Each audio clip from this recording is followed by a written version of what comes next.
2000 மக்கள் கடலோரத்துல பிணமா மிதந்துகிட்டு இருக்காங்க. கணக்குப்படிதான் 2000 மக்கள். கணக்கு இல்லாம இன்னும் பலாயிரம் மக்கள் கடலுக்குள்ள போயிருக்காங்க.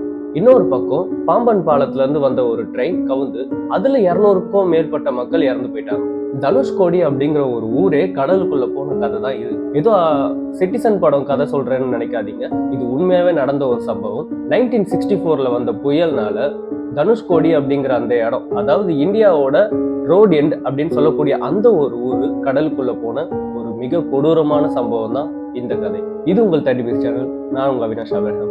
வாங்க இன்னைக்கு வீடியோக்குள்ள போலாம். தனுஷ்கோடி அப்படிங்கிறது ஒரு குட்டி ஐலாண்டு. இந்தியாவுக்கும் ஸ்ரீலங்காவுக்கும் நடுவுல இருக்கக்கூடிய ஒரு இடம். இந்த தனுஷ்கோடியில இருந்து ஸ்ரீலங்கா வந்து பார்த்தோம் அப்படின்னா ஜஸ்ட் ஒரு 24 கிலோமீட்டர்ஸ் தான். அப்படி இருக்கக்கூடிய அந்த ஒரு இடத்துல இந்தியாவுக்குமே ஒரு பிளாக் இருக்கும், ஸ்ரீலங்காவோட பிளாகுமே அந்த இடத்துல இருக்கும்.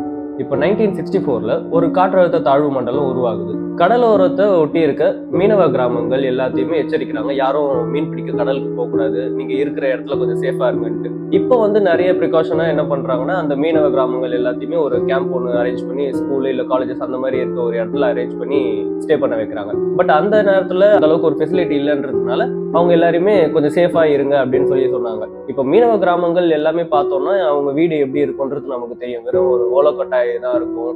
அப்புறம் செங்கல்ல வச்சு எழுப்பி மேலெல்லாம் வெறும் தகரம் தான் வச்சிருப்பாங்க, இல்ல தகரமே வீடா கூட இருக்கலாம். ஸோ அப்படிப்பட்ட ஒரு இடம் தான் மீனவ கிராமமும் அந்த ஒரு காலத்துல இருந்துச்சு.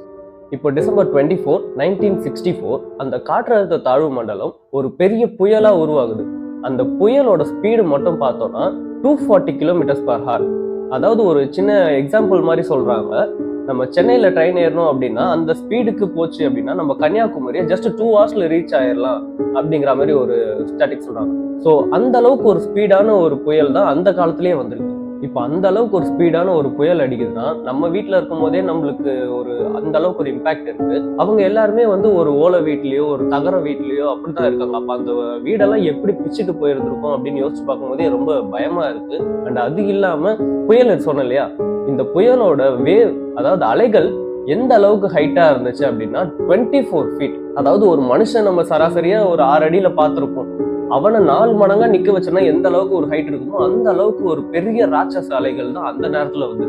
இப்போ அந்த ராட்சச அலை ஊருக்குள்ள வந்து அந்த ஊர் மக்கள் எல்லாத்தையுமே அடிச்சு கடலுக்குள்ள இழுத்துட்டு போகுது. மக்கள் அந்த பக்கமும் இந்த பக்கமும் அலையில அலை மோதி மூச்சு திணறி இறந்து போறாங்க. இப்ப இந்த இன்சிடென்ட்ல உயிர் பிழைச்சது ஒரு 10 பேருக்கும் ரொம்ப கம்மியானவங்க தான். அதுல சைலாவதி அப்படிங்கிற ஒருத்தர் நிறைய இன்டர்வியூ கொடுத்திருக்காரு. அதுல சொன்ன விஷயம் இதுதான். என்னன்னா, ஃபர்ஸ்ட் அலை வந்தப்பவே அவரும் அவர் ஒய்ஃபும் ஒரு சாரி எடுத்து 2 பேருமே இறுக்கமா கட்டிக்கிட்டாங்க. என்னன்னா, நம்ம வாழ்ந்தாலும் ஒன்னா வாழ்வோம், செத்தாலும் ஒன்னா சாவோம் அப்படின்ற மாதிரி 2 பேரும் அந்த சாரி எடுத்து இறுக்கமா கட்டிக்கிறாங்க.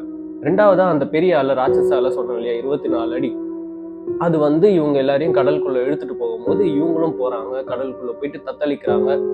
அடுத்ததா இன்னொரு அலை வந்து இவங்க லக்கிலி தூக்கி கடல் கரையில இருக்க ஒரு பாறை மேல தூக்கி போடுது. ஸோ விடிகிற வர அவங்க அந்த பாறையிலேயே கண்ணை மூடிட்டு உயிர் பயத்தோட என்ன நடக்கும், அடுத்து என்ன ஆக போகுது அப்படின்னு தெரியாம 2 பேரும் கட்டி பிடிச்சிட்டு உட்காந்துருக்காங்க. அண்டு பகல் விடியுது, வெளிச்சம் வருது. அவங்க கண்ணை திறந்து பார்க்கும்போது அவங்க பக்கத்து வீட்டுல இருந்தவங்க சொந்தக்காரங்க எல்லாருமே பிணமா அவங்க பக்கத்துல மிதந்து கிடக்குறாங்க. இப்போ நெக்ஸ்ட் அந்த ட்ரெயின் ஒன்று கவுந்துச்சுன்னு சொன்னோம் இல்லையா, அதுக்கு வருவோம். பாம்பன் தனுஷ்கோடி பேசஞ்சர் ரயில் வந்து பாம்பன் பாலத்தை தாண்டி தனுஷ்கோடி கிட்ட வருது. தனுஷ்கோடி கிட்டயுமே அதே பாம்பன் பாலம் மாதிரி ஒரு பெரிய பாலம் தான், 2 பக்கமும் கடல் தான் இருக்கு. ஸோ ஏற்கனவே 240 km/h காத்தடிக்குது, ஒரு பக்கம் கடல் கொந்தளிக்குது. ஸோ கடல் கொந்தளிச்சு இந்த ட்ரெயினை தள்ளி கடலுக்குள்ள மூழ்கி போகுது மொத்த ட்ரெயினும். ஸோ 7 பெட்டிக்குள்ள கொண்ட அந்த ட்ரெயின் கடலுக்குள்ள மூழ்க அதுக்குள்ள இருந்தவங்க எல்லாருமே அங்கேயே மூச்சு தண்ணீர் சேர்த்து போறாங்க. கிட்டத்தட்ட ஒரு 200 பேருக்கு மேல அந்த ட்ரெயின்ல இருந்தாங்க. 200 பேருமே இறந்துட்டாங்க.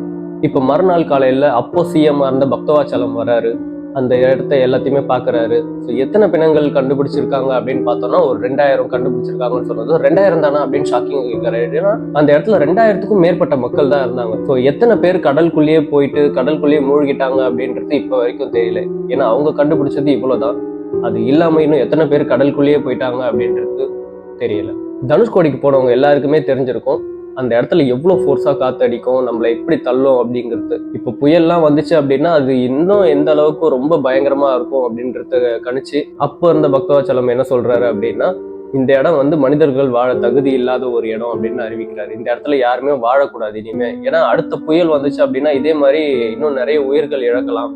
அதனால இந்த இடத்துல இனிமேல் யாரும் இருக்கக்கூடாது அப்படின்ற ஒரு ஸ்டேட்மெண்ட்டை விட்டுறாரு.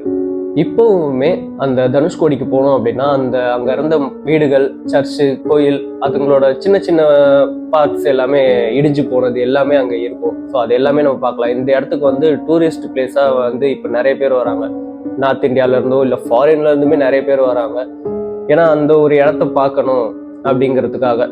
இதுல இன்னும் ஒரு பெரிய விஷயம் என்ன அப்படின்னா, நிறைய பேர் இதை வந்து கோஸ்ட் டவுன் ஆஃப் இந்தியா அப்படின்னு சொல்றாங்க. நம்ம ராஜஸ்தான்ல ஒரு இடம் கேள்விப்பட்டிருப்போம்.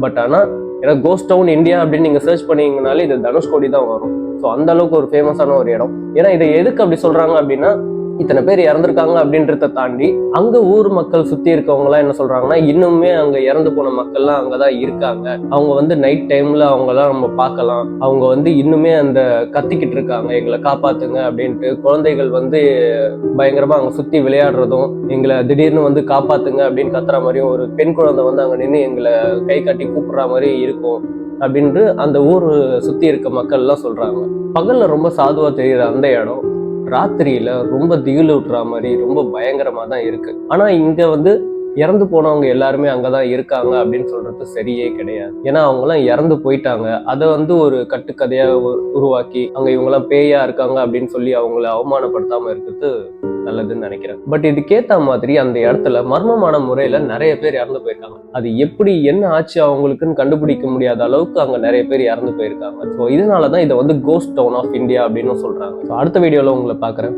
பாய்.